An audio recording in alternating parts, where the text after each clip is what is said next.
Hey, I'm going to be very busy this month. What's up? It's the Culture Detective here, investigating your favorite movies, animes, and TV shows. And today I'm going to be doing a movie roundup video where I talk about the movies, TV shows, and animes I watched in the last couple of weeks or so. Starting off, I went to the AMC cinemas and watched Suzumino Tochimari, the new Shinkai Makoto anime film. And I already did an individual review on it, so check that one out. But yeah, I think the movie is pretty good. Great animation, great voice acting, good emotional moments that almost made me cry. The story isn't nearly as powerful or as impactful as Your Name, but it still works out as what it is. 8 out of 10.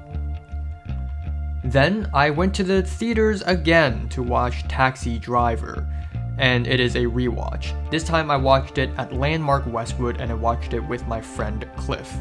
And on a rewatch, I think I love it even more. It feels to me more so is a character study than a story that you're supposed to really relate to. I also enjoy the editing and the cinematography a lot more on a rewatch. I don't think it's a perfect film, but it's close to being one of the greatest films I've ever seen. 10 out of 10. Then I watched Kylie Blues. And yeah, I realized I haven't watched enough Chinese cinema, so this is what I did. The first 30 minutes of this film is really slow and confusing, and it jumps all over the place, but then the film randomly hits you with a 41-minute long take, which was absolutely stunning, and it really transports you into this dreamy landscape. And I guess what makes this dream feel dreamier in a way is that it is shot on digital with what seems to be 30 frames per second. But anyways, the framing and composition is absolutely beautiful, and there's a lot to think about in this film. And I'm really excited to see a new film from Beau. 8 out of 10. Afterwards, I watched The Housemaid by Kim Ki-young. This is the first black and white Korean film I've ever seen, and I watched this film because Bong Joon-ho said this is one of his favorite films of all times. And it's basically an American film noir meets a Korean family tragedy. First of all, the performances of the femme fatale is absolutely amazing. I also really like the twists and turns of the film, and the cinematography, in my opinion, is very fluid with its camera movements. If anything, I think the music is really freaking annoying. There's almost music in every single scene, and I also don't really like the way the film ends on a PSA, but I guess some films in the 60s and the 50s have to end that way, otherwise the government will not like it and try to censor it. So yeah, overall, it's a pretty enjoyable experience. 8 out of 10. Afterwards, I watched Beau is Afraid at AMC again. And yeah, I feel like this is a very special movie because people either really love it or really hate it, and there are no in-betweens. Me personally, I freaking love it. I just have a deep respect for directors who make movies for themselves and use movies as a means of therapy. Essentially, Ari Aster vomits all his pain and misery into something that is simultaneously very psychological, simultaneously entertaining as hell, and I really freaking enjoyed it. Some other people thought it's a waste of time. Not me. 8 out of 10. Afterwards, I watched Vinland Saga.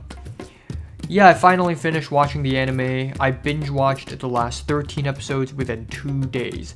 And it's fantastic. I love the geopolitics being depicted in the anime. I like the themes of religion, war, and faith, the way they're tackled in a very mature way. There are some really well written, layered characters, and I can't wait for season 2. 9 out of 10. Then I went to the Aero Theater and watched Ron, and I even made a movie review yesterday, so check that one out. Holy shit, I love this movie. As you all know, this easily became one of the best films I've ever seen. One of my favorite films of all times, even.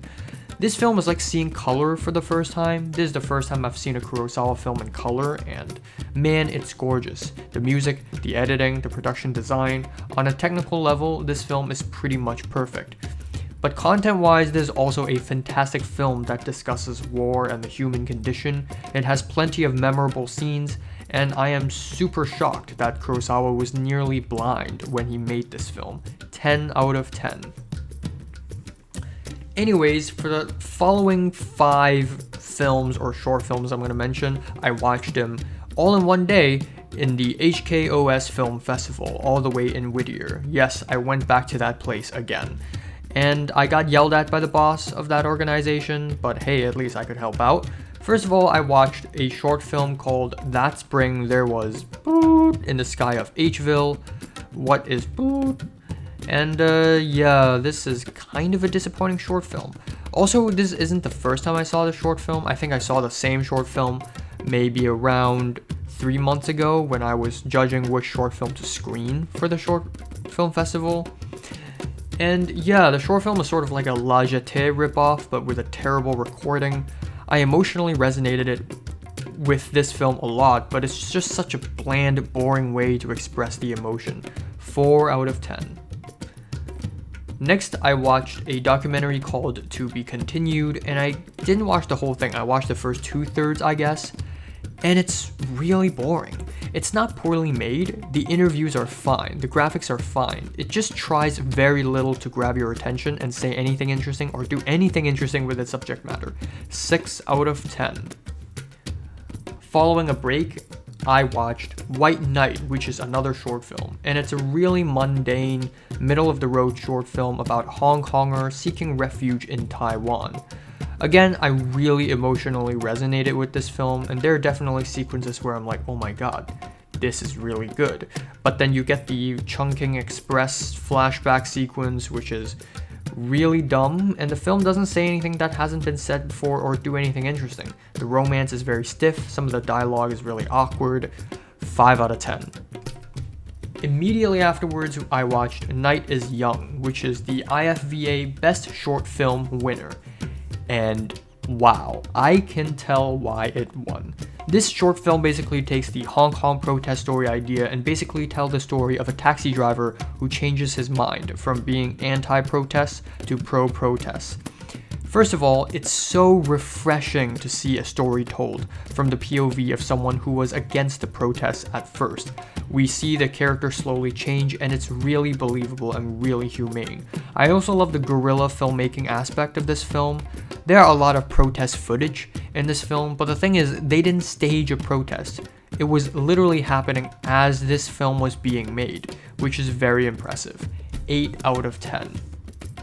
To finish off the film festival, we watched The Sunny Side of the Street, and yeah, this is a very Dhar Mann-esque socio-politically conscious type of realist film from Hong Kong, which is super trite and cliche already at this point, but call me a baby, but I ended up enjoying this film quite a bit. The inciting incident of this film is low-key unpredictable and really gave the story a new light. The performances by the entire cast is absolutely fantastic, and there are a few points where I almost cried. The film also shows more South Asian culture than any other Hong Kong film I've ever seen, which really earned my respect. The story is still very cliche, and I find that the characters can be a little cartoony, but overall, I think I'm liking it quite a lot. I'm giving this one a 7 out of 10. So, have you watched these films? Comments below, let me know, subscribe if you want more, and thanks for watching.